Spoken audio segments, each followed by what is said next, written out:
You know, as she mentioned, I am grateful and proud to serve and wear our nation's cloth and uniform. And so I get asked oftentimes by different people about why is it that our military has recruiting problems?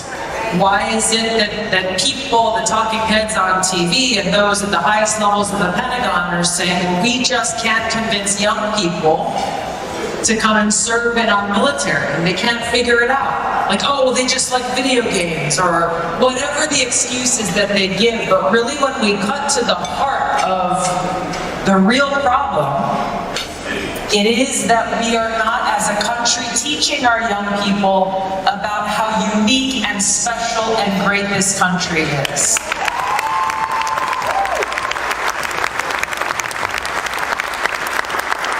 Because we are not teaching true civics in our public classrooms, because we are not conveying the genius of our founders in their crafting of the Constitution, our Bill of Rights, the Declaration of Independence, and how many great Americans across generations have sacrificed their lives to defend freedom, to defend all that we cherish and hold dear, every one of them raising their right hand and taking that same oath that Antoine took, that I took, that every single person here in this room took when they enlisted to serve in our military.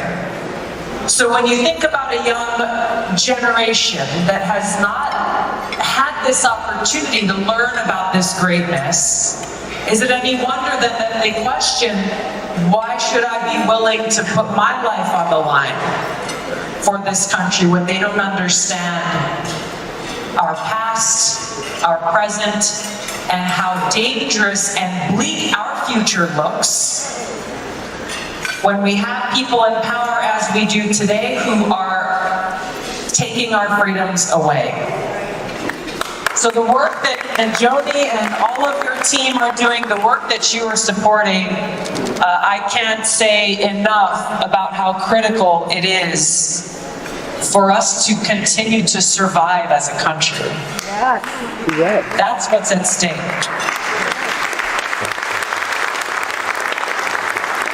I gotta tell you, Joni reached out to me, I don't know, it was over a year ago, probably, about coming and being able to join one of the 917 Society events, and I was grateful to receive the invitation. It didn't work until today, but Joni and her mission really captured my heart, because in 2020 when I ran for president, we brought stacks of these to every single town hall meeting that I held everywhere in the country.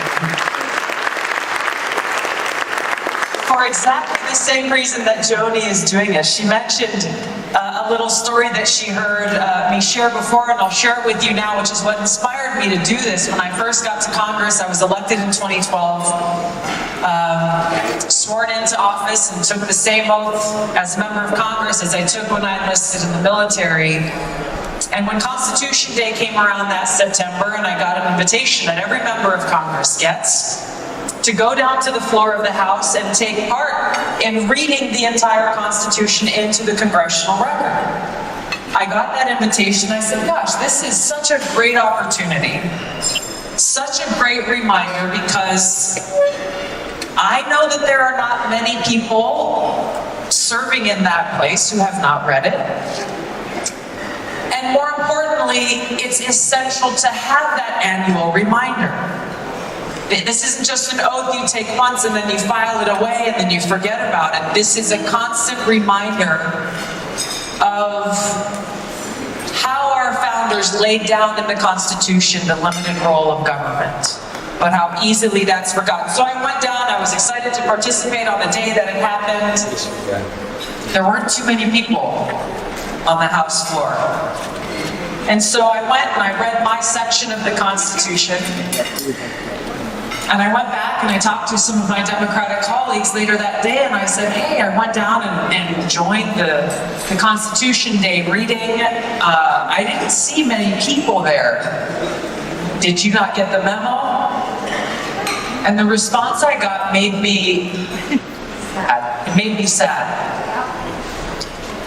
I was given a bit of a chiding, condescending look and said, Tulsi, you're new around here.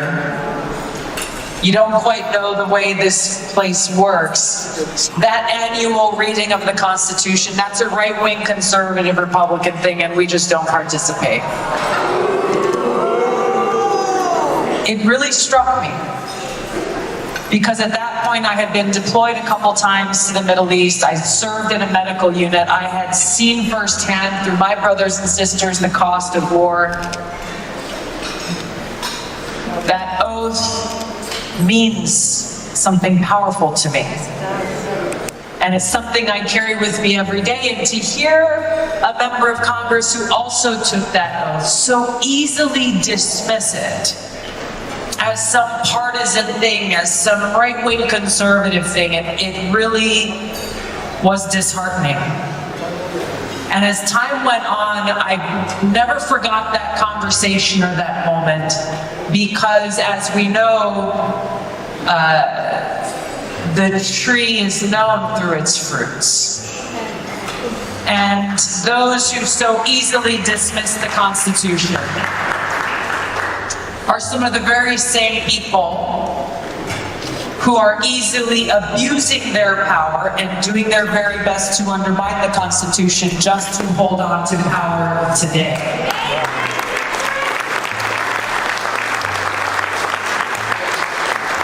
And this is exactly what is at stake right now. I have never been more concerned about the future of our republic than I am now. And I've never said that before. I know you guys run in political circles and states across the country. I've heard it from politicians my entire life. Every election is like, hey, this is the most important election of our time. You guys gotta write your checks, you gotta get out and vote. This is it, guys. And then they say it every single time. All right, which one was it? Is it last time or this time? I have never said that. Even as I've run for political office at the state, the county level, for Congress, and for president, I have never said it until now. Never before have I seen such brazen and overt abuses of power in broad daylight. I'm not even trying to hide it anymore. Why? Power. It's about power. And it's about people who, in their insatiable hunger for power, are so willing to sacrifice our republic and our freedom and our Constitution, so readily conveying how little they care about who we are as a country and what we stand for as Americans. People who, when I ran for president in 2020, would be critical when they said, oh, this would be too many American flags. You can't have that many American flags, it's too much. People who saw my statement on a debate stage in a Democratic primary saying, I love my country, as a controversial statement. I cannot overstate what is at stake in this election.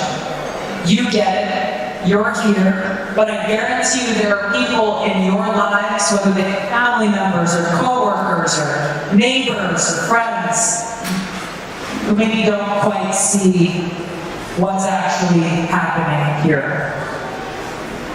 I was talking to Dragos for a few minutes, and he shared a little bit about his upbringing in a communist country, and I shared with him how important it is that people like him who have had that experience continue to share your story.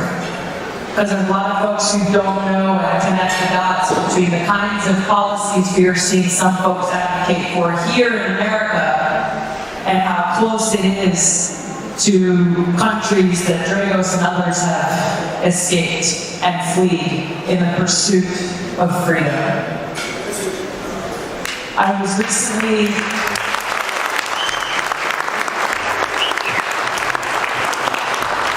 back home in Hawaii. We live about a mile down the street from the main Marine Corps base there. My husband and I go to the gym and work out there in the mornings. And so one morning not that long ago, I was running around the track. And I had my AirPods in, and all there was a guy who was mowing the grass next to me. There was a woman walking with her stroller down the sidewalk, and out of the corner of my eye, I saw them stop and freeze all of a sudden. I took my AirPods out, and I heard the sound of the trumpet sounding Reveille. How many of you? Reveille is such a wonderful reminder of what it means to just stop what you're doing and honor our flag. Honor the daily raising of that flag.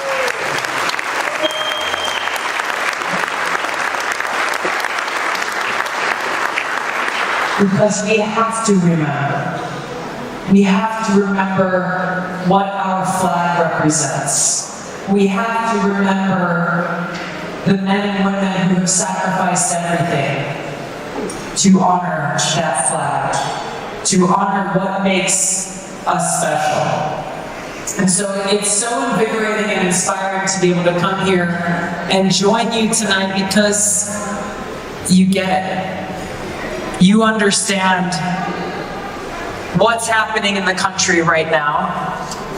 You saw, maybe a few of you saw an MSNBC clip from the other day where a woman was on their air sitting with a panel of people at the table talking about these crazy Republicans who somehow believe that our rights come from God. Did you guys see this? Who saw this?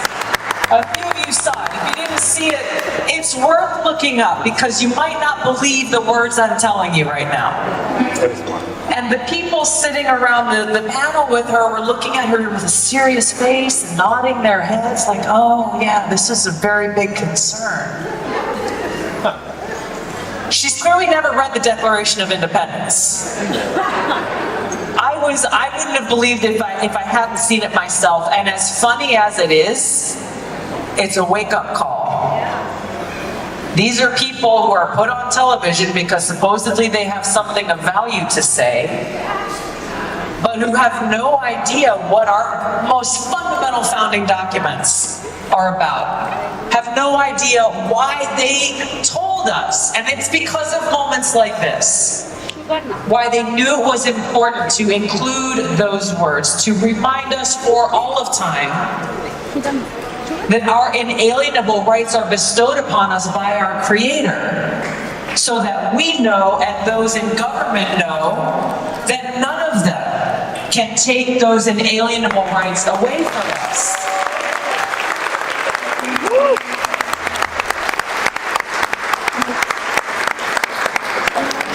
But they are trying their hardest. They are trying their hardest. There are so many different examples I could give. I just finished writing a book called For Love of Country that goes into detail about some of these different examples.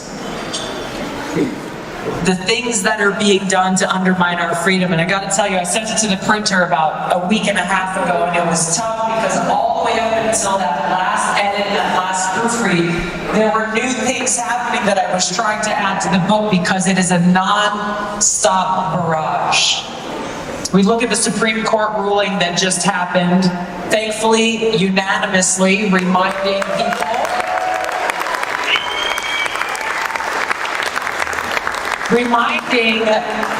those in power in government, those in power in bureaucracies, those in power in the media and big tech, and all of those who are intent on taking away our freedom, that they have no right. They have no right to unilaterally try to tell us who we are and are not allowed to vote for. They are not allowed to decide who gets to be on the ballot and who doesn't. When I saw, I think it was a tweet from David Axelrod, but others said very much the same thing. Something along the lines of, oh gosh, now we have to leave it up to the American people to protect our democracy.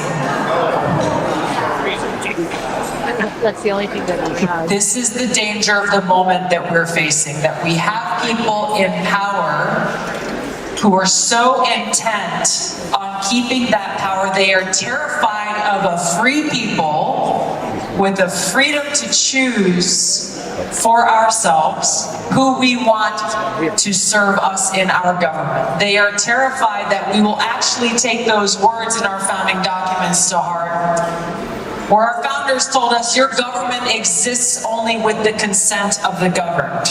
Right. They are terrified that we will make the quote-unquote wrong choice, and the only wrong choice in their books is a choice other than them. They are so afraid that they are trying to take that freedom away from us. That unanimous opinion by the Supreme Court sent that resounding message loud and clear.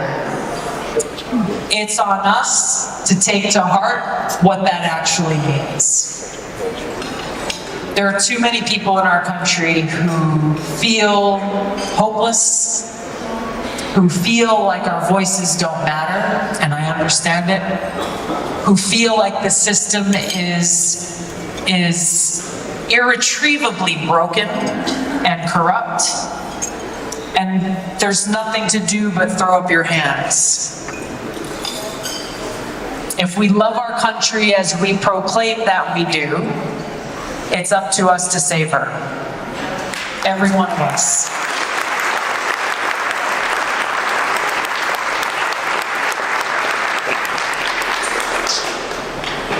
At a minimum, it's about casting our vote. But every single one of you here has an incredible sphere of influence of people who also need to recognize that mandate and that importance and that responsibility that precarious citizens in this country. To defend and to protect it. To ensure that it is as free as our founders intended for generations to come. For that young girl who sung God Bless America in such a beautiful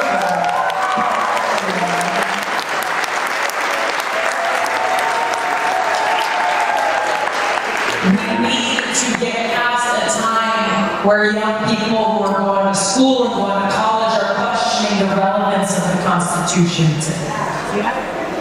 Wondering whether or not free speech is worth protecting. Back in the day, organizations like the ACLU took that seriously. They were willing to stand up and put their own reputations on the line to protect free speech, even free speech that they didn't like, speech that they found to be abhorrent. Well, as you know, roughly around 2016, the ACLU changed their policies and rules to say they will only protect speech that they agree with. So those warriors of freedom, those who are willing to put themselves, their reputations on the line to defend free speech, even for those whose speech they don't like, have become fewer and fewer. And the power of those who are trying to suppress free speech has grown. We can't deny what is happening when we have people in our government using our law enforcement agencies to get big tech, sometimes willingly, sometimes unwillingly, to censor our voices.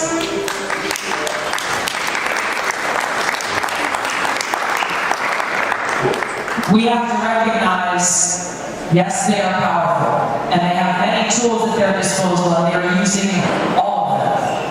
They are using all of them. But we outnumber them. And the power of our voices has the ability to bring about this serious change that we need to see in our country.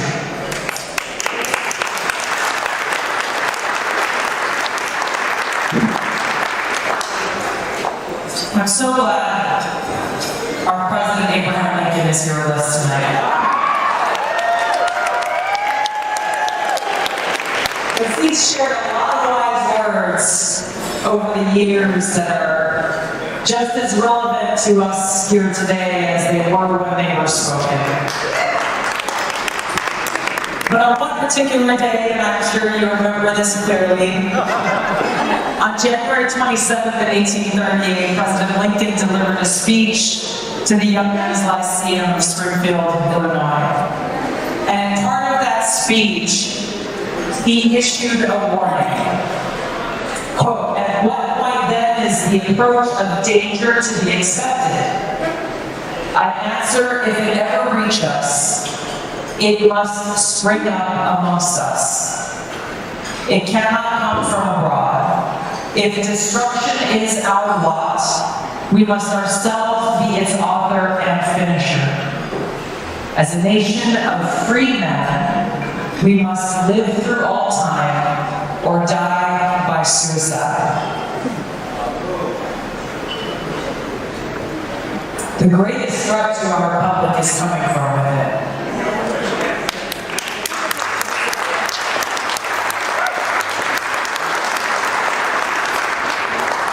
And that's the challenge that we must face. Are we willing to take a stand against that threat? Because freedom isn't free. We cannot underestimate what we the people can accomplish. This is a mandate not for Republicans or Democrats or independents or people who like this politician and don't like that politician. Now is the time that we have to make the effort to reach out to those who may not agree with us on every issue and remind our friends and neighbors and family members and co-workers what does it mean to be an American. Yes. Remind people about our fundamental God-given rights and freedoms enshrined in our Constitution and Bill of Rights and how important they are to every one of us today, and how much they are at risk of being lost by those in power who feel threatened by our freedom. Whether it is our freedom of speech and ability to express ourselves, our freedom of religion and ability to express our faith and worship God in the way that we choose, or our freedom and right found in the Second Amendment to not only defend ourselves and our loved ones, to be that check on the power of the tyrannical government.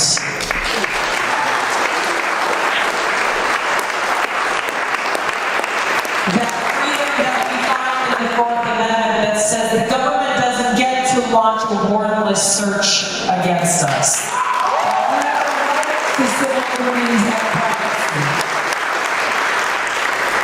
That our government has no right to use our own national security agencies against our fellow Americans.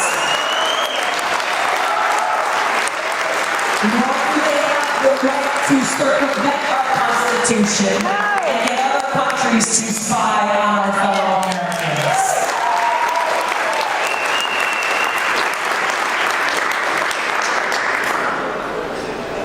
I love our country deeply. I don't hold office. I'm not here to campaign or ask for votes.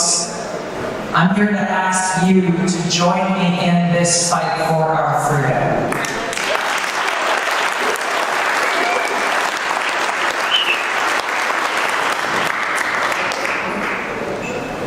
We need to sound the alarm to those who aren't yet hearing it.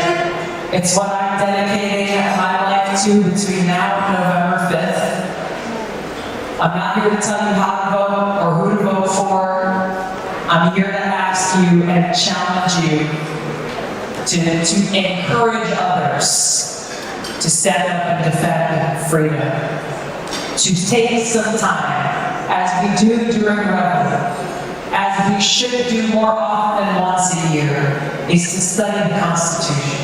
Look at the Federalist Papers. Understand how powerful that vision was our founders had for our country, and how critical it is for every one of us to continue that legacy as we strive to be that more perfect union together as Americans who love this country deeply.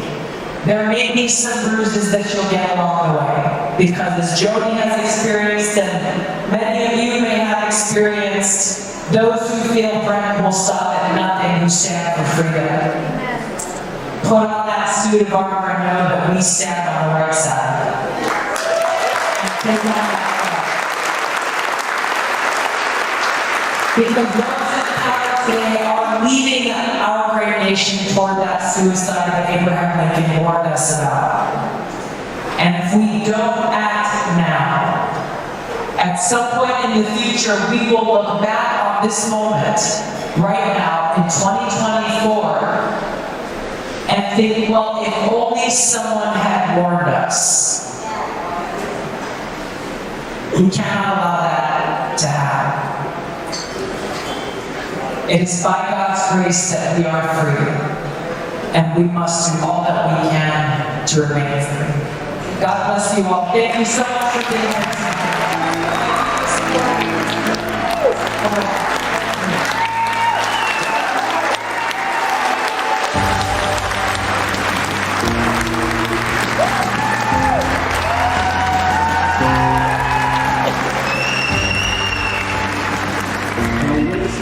Tulsi Gabbard.